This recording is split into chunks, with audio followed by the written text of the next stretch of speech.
소변이 가늘어지고 나오다가 끊어지는 다음에 소변이 안 나온다 경우에도 꼭 치료를 고려하셔야 됩니다. 안녕하세요, 민트병원 김재욱 원장입니다. 오늘은 전립선 비대증 꼭 치료해야 되는가에 대해서 말씀을 드리고자 합니다. 전립선은 특이하게 나이가 들수록 발달하는 그런 장기가 되겠습니다. 왜냐면 대부분의 장기들은 나이가 들수록 다 위축되거든요. 전립선은 나이가 들수록 점점 커지게 됩니다. 60대, 70세가 넘어갈수록 비대증이 올라가게 되고 그로 인해서 하부 요로 폐쇄 증상을 유발하게 됩니다. 전립선이 바로 방광 아래에 위치하고 있거든요. 이게 커지면 무슨 문제가 생기냐면 요로를 막아서 소변이 잘 안 나가게 됩니다. 이 경우에 이제 증상이 생기게 되는데 비대증 때문인지 아니면 다른 원인인지 감별이 필요할 때가 있습니다. 소변이 어디서 문제가 생기는지 요석 검사라든가 혹은 이제 뭐 결석이나 돌 같은 건 없는지 엑스레이 혹은 초음파 를 통해서 이런 거 보게 되고, 가장 기본적으로 이제 직장 수지 검사로 해서 손가락으로 넣어서 만져보는 건데, 요즘에는 이제 그렇게 안 하고 MRI로 좀 더 적극적인 검사로 확인할 수도 있습니다. 또 가장 문제가 되는 것 중에 하나는 이제 전립선 암이거든요. 전립선에 암이 있는데 또 그걸 방치하거나 비수술적인 치료를 하게 되면은 이제 암을 키울 수도 있기 때문에 암을 확인하기 위해서는 PSA라는 전립선 특이항원 검사와 요즘에 이제 MRI 검사가 전립선의 암의 가능성을 판단하는 데 매우 도움이 됩니다. 그래서 이러한 검사를 통해서 다른 원인에 대한 질환 혹은 전립선 암 등에 대해서 감별을 해서 거기에 대한 이상이 없고 비대증 자체만으로 증상이 있을 경우에 그 다음 치료를 적극적으로 고려할 수 있겠습니다.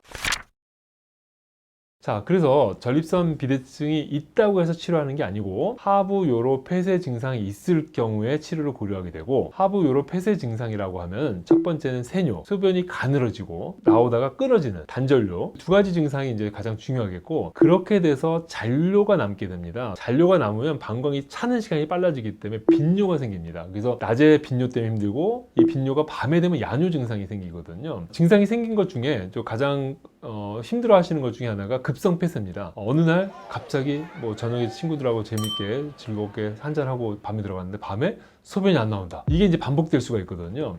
그러면 이제 응급실 가서 소변을 뽑아내야 되는 경우가 있는데, 이 정도 증상이 생긴다면 치료를 고려하셔야 되고, 비대증이 커지면서 혈관들을 침범할 경우에는 사정했을 때 피가 난다든가 혈뇨가 나온다든가 출혈이 생길 수가 있습니다. 출혈이 반복되는 경우에도 꼭 치료를 고려하셔야 됩니다.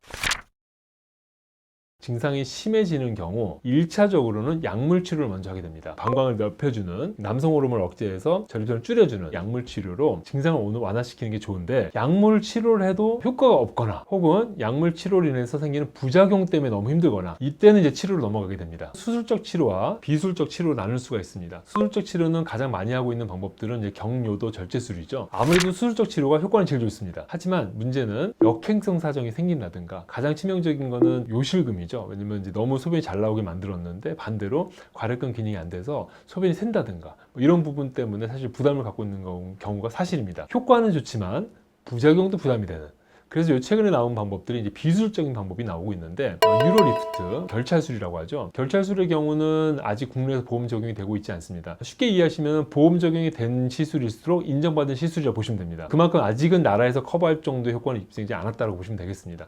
결찰술의 경우는 결찰해주면 당장은 효과는 좋지만, 풍선 같은 경우도 누르면 옆구리 튀어나오듯이 바로 옆에가 삐져나오게 되기 때문에 장기간 효과에 대해서는 아직은 미지수이고, 레이저로 안에 지진다든가 또 하이프 방법도 있고 또 워터젤 이라고 해서 물로 이제 깎아내는 방법도 있습니다. 이러한 방법들은 그만큼 이제 수술적 치료가 제한적이니까 대안적인 방법으로 나온 방법들인데, 모두 다 아직은 보험 적용이 되지는 않고 있어서 그 효과에 대해서는 차후 좀 더 입증이 되어야 된다고 보시면 되겠습니다. 전립선 동맥 색전술의 경우는 현재 국내에서는 선별급여로 급여 인정되고 있고, 세계적으로도 이제 많이 시행되고 있는 방법입니다. 그만큼 효과 면에서는 입증된 방법이라고 보시면 되겠습니다. 수술적 치료만큼 깎아내는 게 아니기 때문에 배뇨 관련된 증상 효전 효과는 수술과 비슷하거나 아니면 약간 떨어진다고 보시면 되겠습니다.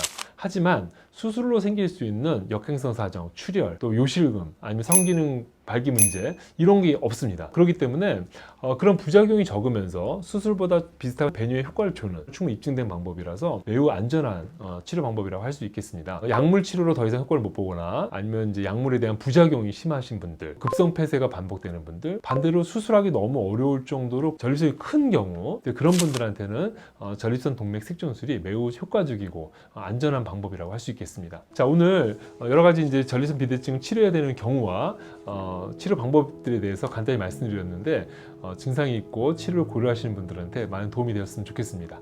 감사합니다.